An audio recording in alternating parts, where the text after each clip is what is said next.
Grave Peril is the third book in the Dresden Files series by Jim Butcher, and is largely considered the true starting point for the broader story present within these books. Butcher gets deeper and darker with the lore, the landscape, and the characters with this installment, proving the series' potential and entertainment value. After a strong sequel with Full Moon, Grave Peril continues the series' momentum, adding in new characters, bringing back old ones, and putting Harry Dresden through hell and back. But it's clear Butcher is still finding Harry's voice, as well as hampering out his own writing style.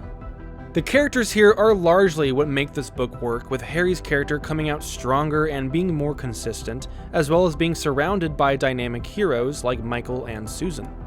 There's also a more tangible arc for Harry, which ties together the story threads quite nicely, something previous books hadn't done well enough for me. The main villain here is also much scarier, feeling unbeatable for majority of the book, and getting to meet Leia, Harry's godmother, added some much needed stakes for the overall story as well. Butcher shows clear improvement from his first two books, with a stronger and more detailed style. He doesn't hesitate to provide more vivid language to really help paint a picture in your mind, no matter how grotesque it may be at times. That said, the actual structure for the story here can feel a bit random, as in anything could happen in the next chapter, and not necessarily in a good way. I'd say the first third of this book is solidly done, providing great setup and introductions for the story, but it quickly derails and each chapter becomes a bit of a coin toss. It feels like Butcher thought every chapter needed an epic or dramatic moment, but when every chapter has an uh-oh, those uh-ohs start to lose their meanings, and by the end they feel more forced than organic. As for the actual story, this one easily has one of the more intriguing premises. However, Butcher was a bit too hyper-focused on beating Harry to a pulp, rather than elongating the mystery, adding to the lore, and digging into Harry's past. All of which he did, but still held back on. Harry is constantly outclassed in every fight, despite Butcher's attempts to make him out as a noble badass. However, relying on Harry's continual luck makes the stakes feel fake. That said, the story itself is a blast. It feels dark and mysterious, and the journey that Harry and his friend Michael go on is as easy to read as it is fun.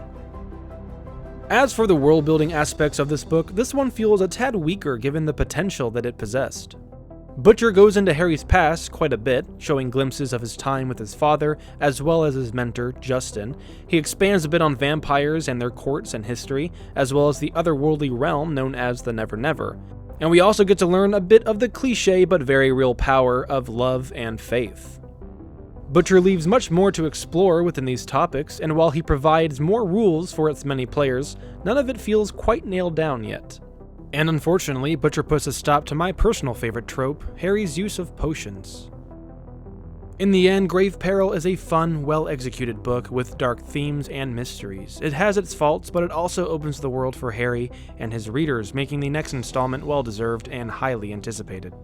It earns a 7.5 from me, but I would love to hear your thoughts on the book as well, so do be sure to leave a comment down below. Many fans, including me, are not caught up on the series yet, so avoid spoilers if you can, but I'd also love to hear your thoughts on the series as a whole.